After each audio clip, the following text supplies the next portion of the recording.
आनंदी की पढ़ाई लिखाई बंद। पर बाबू, इसमें मेरी क्या गलती है?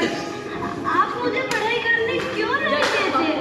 मेरी गलती है कि तू एक लड़की है, लड़का होती तो क्या बाबू? लड़का होती तो क्या? ऐ लड़की, ज्यादा जबान ना चला, नहीं तो जबान अलग से खींचकर बाहर निकाल दूंगा। बाबू, मैं पढ़ लिख कर कुछ बनना चाहती हूँ, मेरी पढ़ाई ना रोको बाबू। आनंदी, तुझे पढ़ना है तो पढ़, लेकिन सारी उम्र बाप की छाती पर यूं बोझ बनकर ना बैठ।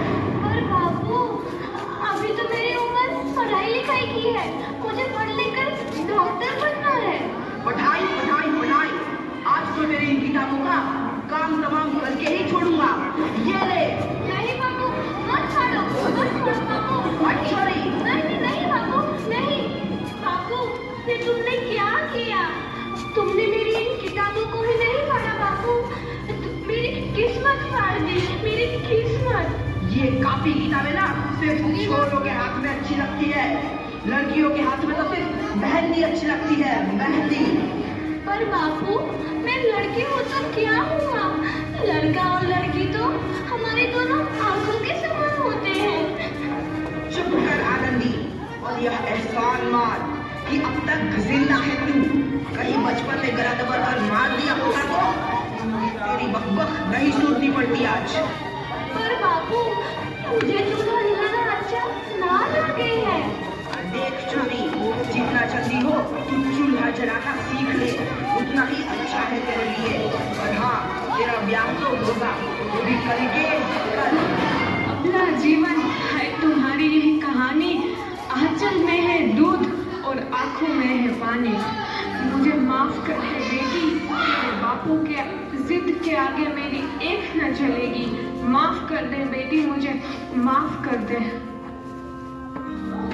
इस प्रकार मात्र 9 वर्ष की छोटी उम्र में आनंदी का विवाह गोपाल राव जोशी से हो गया। बाल विवाह एक सामाजिक कुरीति है। इस कुप्रथा का शिकार होना पड़ा आनंदी को। 5 वर्ष बाद आनंदी 14 साल की हो गई है। उसके घर एक शिशु ने जन्म लिया है। देखते हैं आगे क्या हुआ। देखिए ना, इसे क्या हो गया है?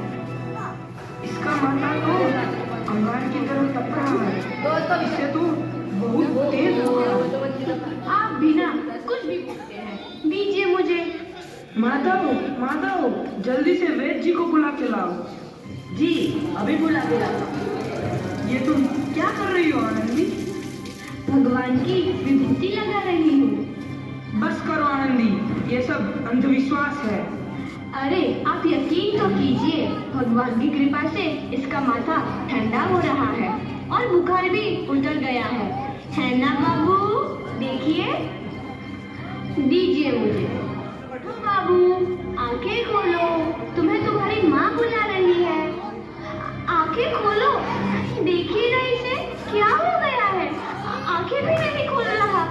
आंखें खोलो बेटा, आप चुप क्यों है? आंखें खोलो बेटा, आंखें खोलो। आनंदी, हमारा बेटा कभी आंखें नहीं खोलेगा। नहीं हो सकता। मेरे बेटे को मुझसे कोई नहीं छीन सकता, कोई नहीं छीन सकता। पागल मत बनो आनंदी। माधव,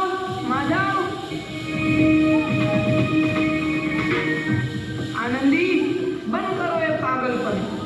भगवान ने मेरा बच्चा छीन लिया। भगवान ने नहीं, तुम्हारी अशिक्षा और अंधविश्वास ने तुम्हारा बच्चा छीना है। अगर तुम पढ़ी लिखी होती तो आज हमारा शिशु जीवित होता। तुम अनपढ़ थी आनंदी, अनपढ़। नहीं, अब मैं अनपढ़ नहीं रहूंगी मैं अनपढ़। मैं पढ़ूंगी ताकि कल किसी और आनंदी को इलाज के अभाव में अपना बच्चा ना खोना पड़े। शाबाश आनंदी, और यही तुम्हारे अपराध के लिए प्रायश्चित भी है।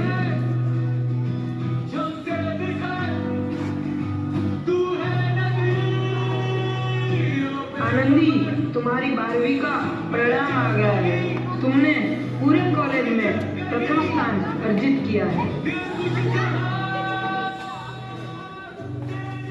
आनंदी, तुम्हारी मेहनत रंग लाई है।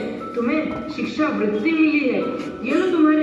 जाने की टिकट। मुझे शिक्षा वृत्ति मिल गई, मैं अमेरिका जा रही हूँ।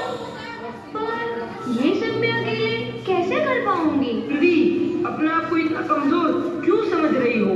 फिर इतना पढ़ने लिखने का क्या फायदा? तुम अभी गवार की गवार नहीं हूँ मैं अब गवार।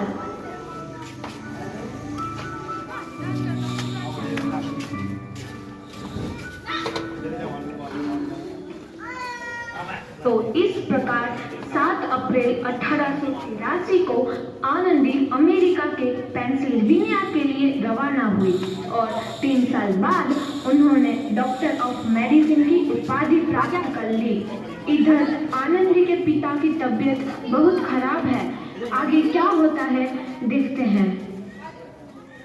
लगता है अब मेरे जाने का समय आ चुका है। अब मैं नहीं बचूंगा। ऐसा मत बोलो। शहर के सिटी हॉस्पिटल में अमेरिका से डिग्री लेकर कोई बड़ा डॉक्टर आया है। एक बार वहाँ चलकर दिखा लेते हैं। हाँ, सही बोला भैया। कम से कम दिल को तसल्ली तो मिल जाएगी। हाँ हाँ, चलो चलो जल्दी हॉस्पिटल चलते हैं।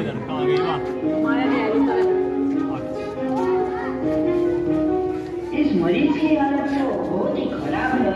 कोई चमत्कार ही इसे बचा सकता है। ऐसा मत बोलो भाई। डॉक्टर साहब कब तक आ जाएंगे? लो आ गई डॉक्टर मैडम। डॉक्टर मैडम, जल्दी देखिए, मरीज की हालत बहुत ही खराब है।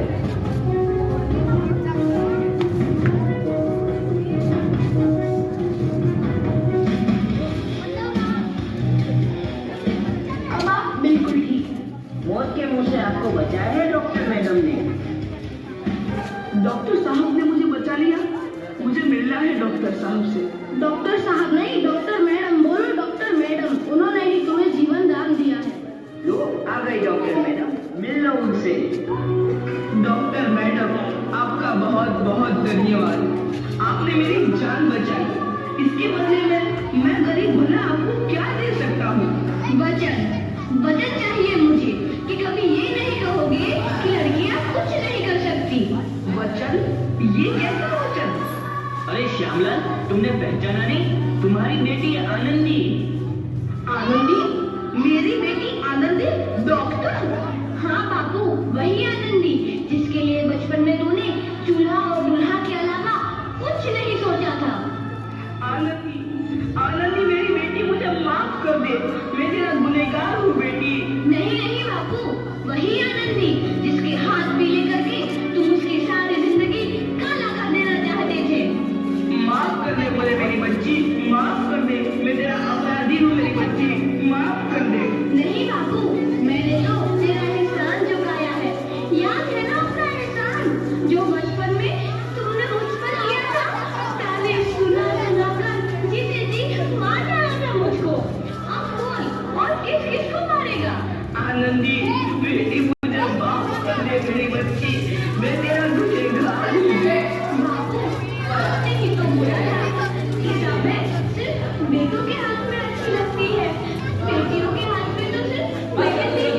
बेटों और बेटियों में फर्क करना तो आंखों में फर्क करने समान है। एक का पढ़ना और दूसरे का ना पढ़ना सामाजिक अंधकार है बापू, सामाजिक अंधकार।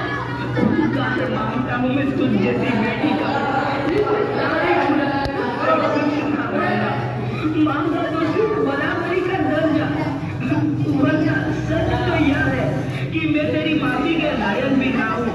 मुझे तेरी बराबरी कर सके उसके लिए लायक भी ना हूँ मेरी बेटी, लायक भी ना हूँ। अपने बापू को क्या माफ नहीं करोगे आनंदी?